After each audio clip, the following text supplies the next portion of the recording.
জীবনটা কি হয়ে গেল রে উপা?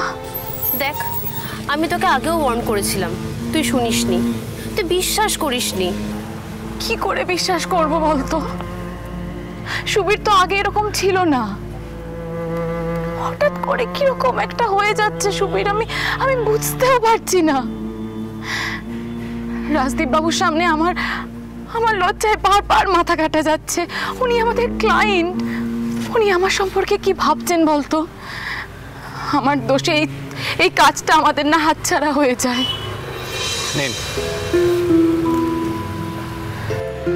আমি যে কোনো মানুষকে তার ব্যবহার দিয়ে জাজ করি মিসেস চ্যাটার্জি, অন্য কারো ব্যবহার দিয়ে নয়। আর এক্ষেত্রে তো আপনার কোনো দোষ নেই।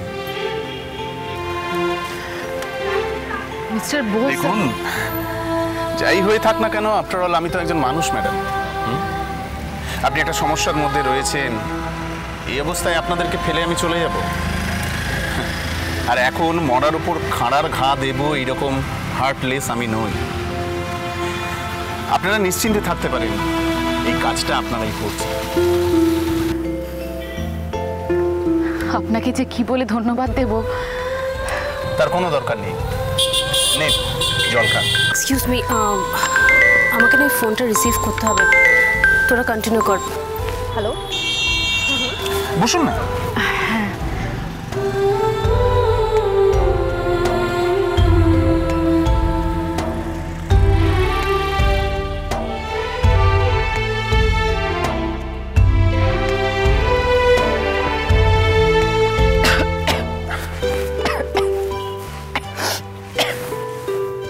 নিন।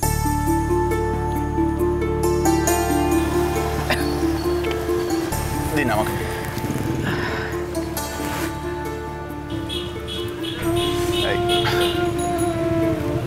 এখানটা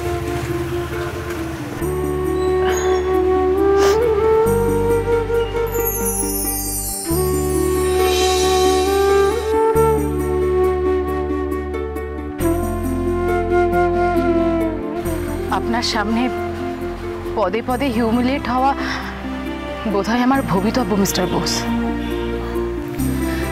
আমার কিন্তু তা মনে হয় না, বরং উল্টোটাই। এই যে পদে পদে আপনাকে সাহায্য করার সুযোগ পাচ্ছি, সেটাই বোধহয় আমার ভবিতব্য। কি রঞ্জনা ম্যাডাম? দেখুন, এই নিয়ে আমার কোনো কমপ্লেন নেই, আর আপনিও দয়া করে কুণ্ঠা বোধ করবেন না। যখনই বিপদে পড়িবেন আমাকে স্মরণ করিবেন। সত্যি আপনাকে যে কি বলে ধন্যবাদ দেব আমার কোনো ভাষা জানা নেই। আমাকে হেল্প করতে গিয়ে আপনাকে হিউমিলিয়েট হতে হয়েছে, কিন্তু বিশ্বাস করুন রাজদীপ বাবু, সুবীর না ওরকম মানে সবসময় এরকম থাকে না। মানে আমি সবসময় খারাপ থাকি না, মানে সবসময় যে আমি বিপদের মধ্যে থাকি এমনটা নয়। ও যে আমার গায়ে হাত তোলে এরকমও নয়, মানে যাকে ডোমেস্টিক ভায়োলেন্স বলে। মাঝে মধ্যে ও কিরকম একটা হয়ে যায়, কেন হয়ে যায় আমি না বুঝতে পারি। আমি কে? আমি আপনার ক্লায়েন্ট। আপনার সঙ্গে আমার একটা প্রফেশনাল সম্পর্ক। আমি আপনার পার্সোনাল লাইফ নিয়ে কি ভাবলাম সেটা কিচ্ছু এসে যায় না, কিচ্ছু ম্যাটার করে না। কিন্তু এটা ম্যাটার করে যে আপনি আপনার লাইফ নিয়ে কি ভাবছেন। দেখুন, আমাকে এক্সপ্লেনেশন দেওয়ার কিচ্ছু নেই, কিন্তু একটা কথা বলি, একটু সময় নিয়ে ঠান্ডা মাথায় নিজেকে নিয়ে ভাবুন। আমি শুধু একটা কথাই বলতে চাই, শুধুমাত্র গায়ে হাত তুললেই ডোমেস্টিক ভায়োলেন্স হয় তা নয়। কথায় কথায় অপমান করা, কাউকে ছোট করা, মানসিক চাপ সৃষ্টি করা, এই সব কিছুই ওই এক ক্যাটাগরিতে গিয়ে পড়ে। দেখুন, আমি মনে করি দুটি মানুষের সম্পর্ক, সেটা যতই পার্সোনাল হোক বা প্রফেশনাল হোক, সেখানে রেসপেক্ট থাকাটা জরুরি।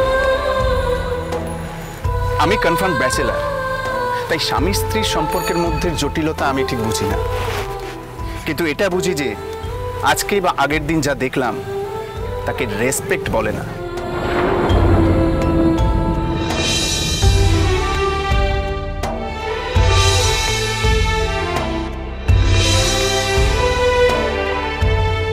চ্যাটার্জি বাড়ির মেয়েদের সাজানো, লুকানো, হারানো ইচ্ছেগুলোর গল্প চ্যাটার্জি বাড়ির মেয়েরা। দেখুন সোম থেকে শনি সন্ধ্যে 7টায় আকাশ 8-এ।